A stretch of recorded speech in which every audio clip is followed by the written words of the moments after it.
Good morning सगळ्यांना श्री स्वामी समर्थ.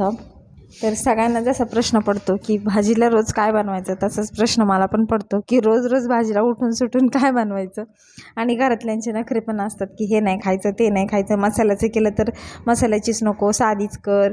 त्यापेक्षा मग आज म्हटलं ठीक आहे, आज साधाच मसाला म्हणजे आपण जसं नेहमी करतो पण त्यापेक्षा थोडीशी वेगळी अशी भाजी बनवूयात.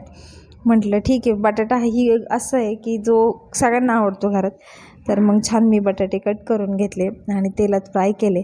त्यानंतर कांदा, टमॅटो, लसूण, अद्रक हे छान परतून घेतलं तेलात लाल होईपर्यंत आणि त्याची छान अशी पेस्ट केली.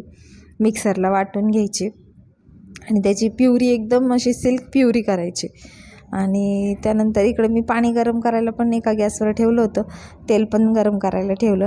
आणि कधी पण आहे ना, ज्यावेळेस तुम्ही रस्सा भाज्या कराल ग्रेव्हीच्या, तर पाणी गरम करूनच घालायचं, कारण पाणी गरम करून घातले की भाजीला तरी खूप छान येते. तर मी इकडं तेलामध्ये जिरी मोहरी टाकून आपण जो ग्रेव्ही केली होती ती टाकली आणि त्यात सगळे मसाले टाकले. जे बेसिक मसाले असतात त्यात फक्त जो दुसरा मसाला म्हणजे किचन किंग मसाला मी ॲड केला होता, कारण जो मी सगळ्याच भाज्यांमध्ये ॲड करते. जर तुमच्याकडे काळा मसाला असेल तर तुम्ही टाकू शकता. काळा मसाला खूप छान टेस्ट येते त्याने पण. आणि त्यानंतर इकडे छान मी एकजीव करून घेतलं ते आणि थोडं पाणी टाकून मिक्स केलं.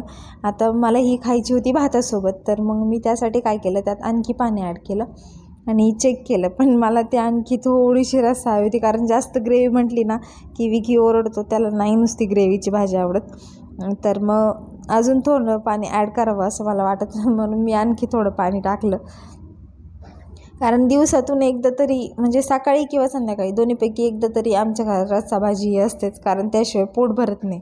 सुक्याने त्यांनाही जमत नाही आणि मलाही जमत नाही. वेदा पण सुक्कं कधी खात नाही, त्याला भात आणि भाजी एक टाईम तरी पाहिजे. तसं तर तो बऱ्यापैकी आईकडेच असतो. आणि छान अशी भाजीला उकळी आली की त्यात मीठ टाकून घेतलं आणि आपण जे बटाट्याचे काप केले होते ना, तर ते ॲड केले. तर इतकी सुंदर टेस्ट लागत होती. तुम्ही अशा पद्धतीने एकदा बनवून पहा आणि मला कमेंट करून नक्की सांगा. आणि बऱ्याच वेळा जर कधी भाजीला काही नसेल ना, तर हा ऑप्शन ठीक आहे.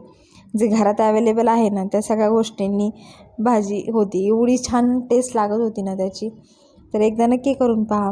आवडला असेल तर लाईक करा, शेअर करा.